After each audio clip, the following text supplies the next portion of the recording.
کر رہا ہوں کہ میں اس رائے تک پہنچاؤں کہ یہ دو علیحدہ شخصیتیں ہیں. ایک تو یہ ہے کہ ایک مسیح الدجال کھڑا ہوگا یہ ایک دعویٰ کر کے کہ میں مسیح ہوں، کیونکہ اس کا زمانہ بالکل قریب آ چکا، اس لیے میں آپ کو اس کے بارے میں خبردار کر رہا ہوں.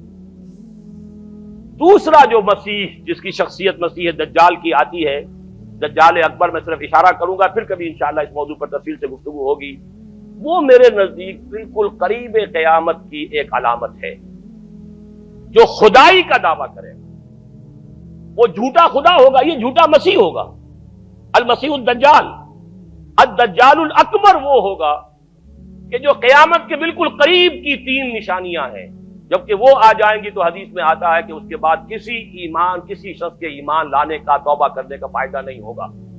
ویسے تو علامات قیامت جو ہے ان میں سب سے پہلی میں نے بتایا تھا حضور کی بعثت خود علامات میں سے. اس کے بعد 10 علامتیں حضور نے گنوائی ہیں اور وہ تدریجاً پوری ہوتی چلی جائیں گی. آخری علامات کے لیے حدیث سن لیجیے. عن ابی ہریرہ رضی اللہ تعالی عنہ قال قال رسول اللہ صلی اللہ علیہ وسلم ثلاث اذا خرجنا لا ينفع نفسا ایمانا لم تكن آمنت من قبل او کسبت فی ایمانها خیرا طلوع الشمس من المغرب وخروج الدجال ودابۃ الارض. تین نشانیاں وہ ہیں کہ جب وہ ظاہر ہو جائیں گی تو پھر کسی کا ایمان لانا مفید نہیں ہوگا جو پہلے ایمان نہیں لایا تھا یا جس نے اس سے قبل اپنے ایمان میں کچھ اعمال صالحہ کی کمائی نہیں کی تھی. یعنی گویا کہ توبہ کا دروازہ بند ہو جائے گا. جیسے جب موت کے آثار شروع ہو جاتے ہیں تو توبہ کا دروازہ انسان کے لیے بند. اب جب موت کے آثار شروع ہو گئے اب توبہ کرنا فائدہ نہیں. اس سے پہلے توبہ کا دروازہ کھلا ہوا.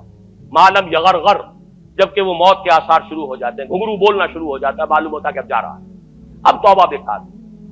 اسی طریقے سے پوری نوع انسانی کے لیے توبہ کا دروازہ بند ہوگا ایک وقت میں آ کر کہ اب کسی کے لیے توبہ نہیں، ایمان نہیں. اور اس کے لیے 3 علامتیں بیان ہوئی ہیں. یہ بھی مسلم شریف کی روایت ہے. آپ نے فرمایا 3 چیزیں وہ ہیں کہ جب وہ ظاہر ہو گئیں تو پھر کسی کا ایمان لانا جو اس سے پہلے ایمان نہیں لایا تھا اور اپنے ایمان میں اس نے کچھ اعمال صالحہ کی کمائی نہیں کی تھی، اب قتل مفید نہیں ہوگا اس کے لیے ایمان لانا. وہ 3 نشانیاں ہیں. طلوع الشمس من المغرب، سورج مغرب سے طلوع ہوگا. نظام شمسی میں کوئی اختلال ایسا ہوگا کہ جس سے سورج بجائے مغرب سے نکلے گا. وہ خروج الدجال ودابۃ الارض، ایک زمین سے کوئی چوپایا برآمد ہوگا. بعض احادیث میں آتا ہے کہ مروہ کے قریب سے وہ برآمد ہوگا جو گفتگو کرے گا انسانوں سے. یہ بالکل خرق عادت، یعنی وہ چیزیں کہ جن کا کوئی تعلق اب اسباب جو ہے دنیا کے ان سے کوئی تعلق نہیں ہے، کوئی فزیکل لا سے تعلق نہیں ہے، وہ بالکل معجزے ہوں گے، خرق عادت ہوگا. اور خروج دجال، وہ دجال جو خدائی کا دعویٰ کرے گا. اور حدیث میں آتا ہے کہ بہت کم لوگ ہوں گے کہ جو اس کے سامنے رک سکیں گے. اکثر و بیشتر جو کمزور ایمان والے لوگ ہوں گے وہ اسے خدا تسلیم کر کے اس کی پرستش شروع کر دیں.